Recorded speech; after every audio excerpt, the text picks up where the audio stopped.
Rebecca by Daphne du Maurier. Chapter 2. A Day Out Together. The following day, Mrs. Van Hopper woke up with a sore throat and a high temperature. I rang up her doctor and he came round at once. "You have flu, madam," the doctor told her. "You won't get better unless you stay quietly in bed. Your heart isn't strong. You'll need a nurse to look after you. You must stay in bed for a week or two."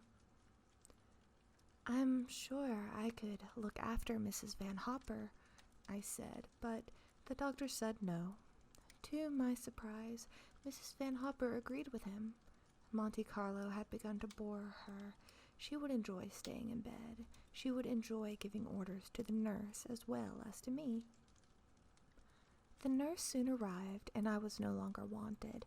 I went down to the restaurant by myself. I was glad to be alone. It was half an hour before our usual lunchtime. The restaurant was almost empty. I went to our usual table. Then I saw that De Winter was already at his table. It was too late for me to go back.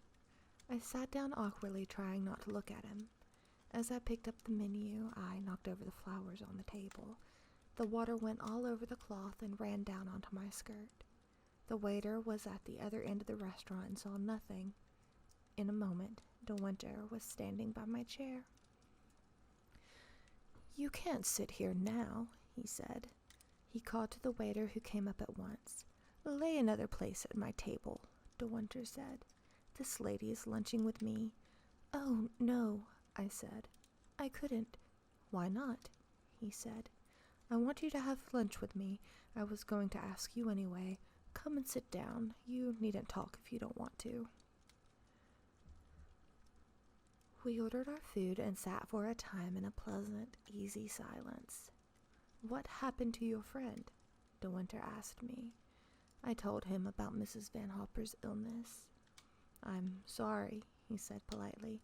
"You got my note, I suppose. It's very kind of you to lunch with me after my rudeness." "You were not rude," I said. "At least, she did not think you were. She is always so curious about anyone important." "Important? Why does she think I'm important?" De Winter asked. "I think it's because of Manderley," I said. He did not answer.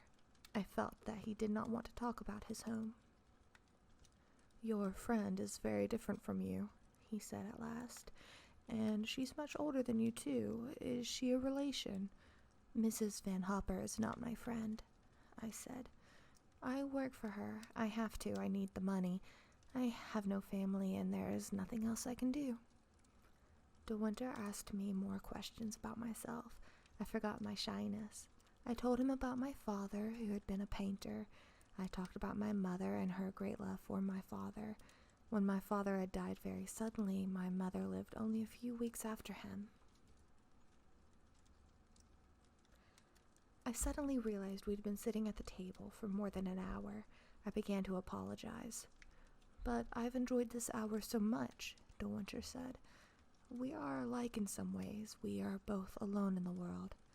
I have a sister, but that's all." "You forget," I told him, "that you have a home and I have none." "An empty house, even a beautiful one, can be lonely," De Winter said. I thought for a moment that he was going to tell me about Manderley, but instead he said, "Well, I suppose you have a holiday this afternoon. What are you going to do?" I told him that I was going to do some sketching. I wanted to draw some of the old houses in a nearby town. The bus left at 2:30. "I'll drive you there in my car," De Winter said. "Go upstairs and get your coat." I got my things very quietly. I did not want Mrs. Van Hopper to hear me. I ran down the stairs, holding my gloves in one hand. I felt excited, grown up. I did not feel shy with De Winter. He enjoyed my company. He had asked me to go out with him in his car. We soon reached the place where I wanted to sketch, but the wind was too strong. It blew the paper away. We got into the car again and drove on up the steep mountain road.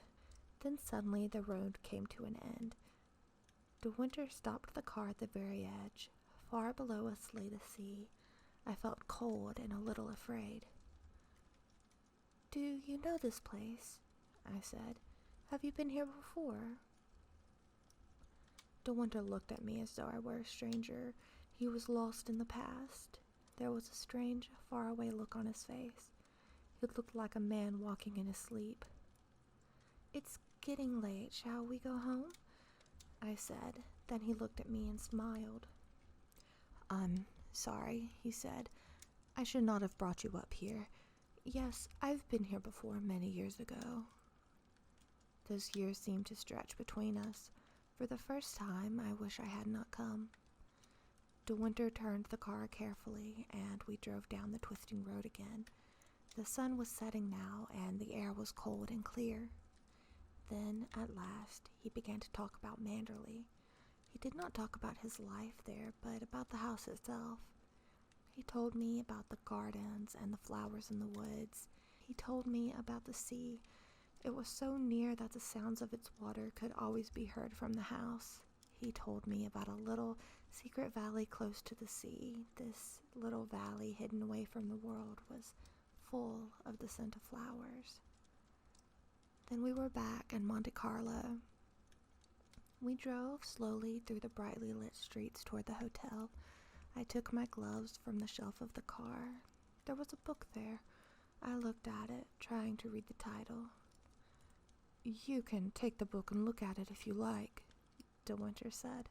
I was glad, and I held the book tightly in my hand.